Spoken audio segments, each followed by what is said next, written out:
그런데 더 큰 문제는 이렇게 승객에 의해서 택시나 버스 기사가 폭행당하는 건수가 한 해 무려 3,500건 이상이나 된다는 것입니다. 승객에게 폭행을 당했다는 또 다른 운전기사를 만나봤습니다. 강변도로 내려달라 이겁니다. 한국 강변도로에서 일산 가는 중에 있었는데 그래서 이 도로는 위험하니까는 안 됩니다. 그때부터 막 폭행을 하더라고요. 뒤에서요. 술에 취한 이 승객 자신의 요구를 들어주지 않는 택시기사를 무차별적으로 폭행하기 시작합니다.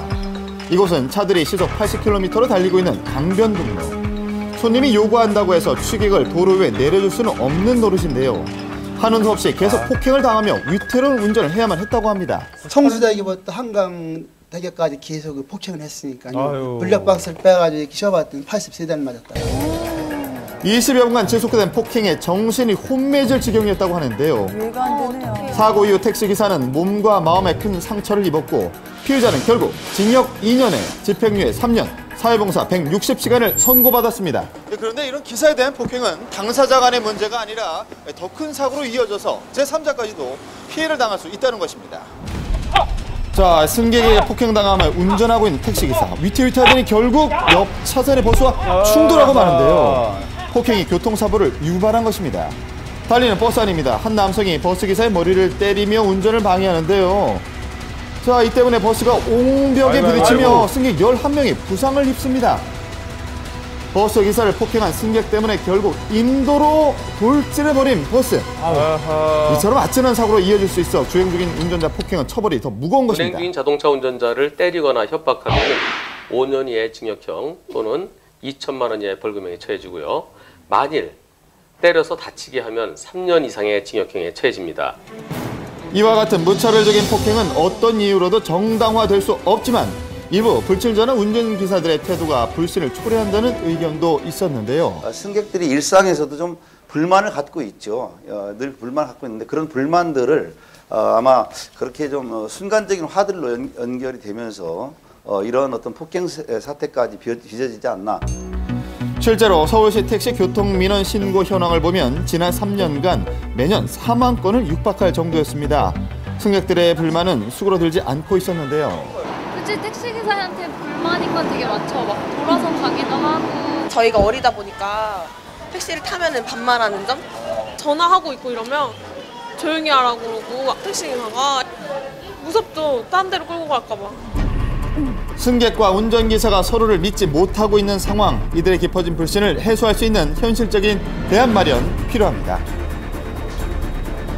예, 뭐 얘기를 들어봐도 사실 이렇게 정확하게 이해가 가는 부분이 있지는 않습니다. 승객과 기사 사이에 어떤 오해가 있고 불만이 있더라도 절대 폭행이 앞서서는 안 된다는 점 명심해야겠습니다. 그럼요. 예. 자, 이번에는 좀 기분 좋아지는 착한 가게 만나볼 텐데요. 네. 아무리 착한 가게라도 우리 김정일 아나운서에게 꼭 검증을 받아야 된다고 이제 소문이 날 것 같은데요. 날 것 같아요. 예. 오늘도 검증을 해주시나요? 네. 났습니다. 예. 났나요? 자, 예. 오늘의 수상한 가게 정말 수상합니다. 왜 그러냐면 손님들이 가게를 코앞에 두고도 들어가지 못하고 바라만 보고 있다고 합니다.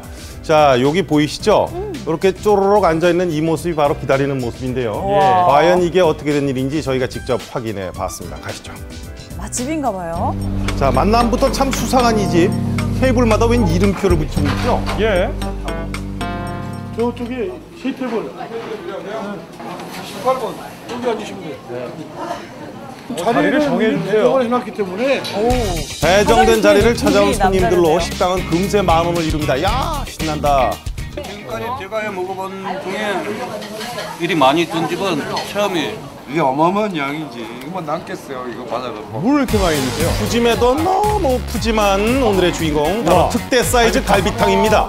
7,000원 가격이 무색할 만큼 넉넉한 고기 인심을 자랑합니다. 가격보다요 양을 한번 봐주세요, 여러분. 기록하고도 그 비주얼 일단 사진부터 찍고 본격적으로 갈비 맛을 보는 손님들. 역시 갈비는 저렇게 뜯어야. 그렇죠. 아니 근데 갈비를 저렇게 많이 줘도 돼요? 정말 많죠. 네. 한 두 그릇 2배 정도 되는 것 같아요. 갈비찜 같아요. 넘치게 했어요. 의심 많은 제작진 다른 식당 갈비탕을 사 와서 이 집 7,000원짜리와 비교를 해봤습니다. 자, 하나, 둘, 셋, 넷. 가격은 2,000원 싼데 고기는 오히려 저 3배 가까이 더 많습니다. 이토록 많이 주는 비결 묻지 않을 수 없겠죠. 국내산 젖소하고 유부하고 두 가지 정도를 사용해서 혼합해서 사용을 해요. 아 누나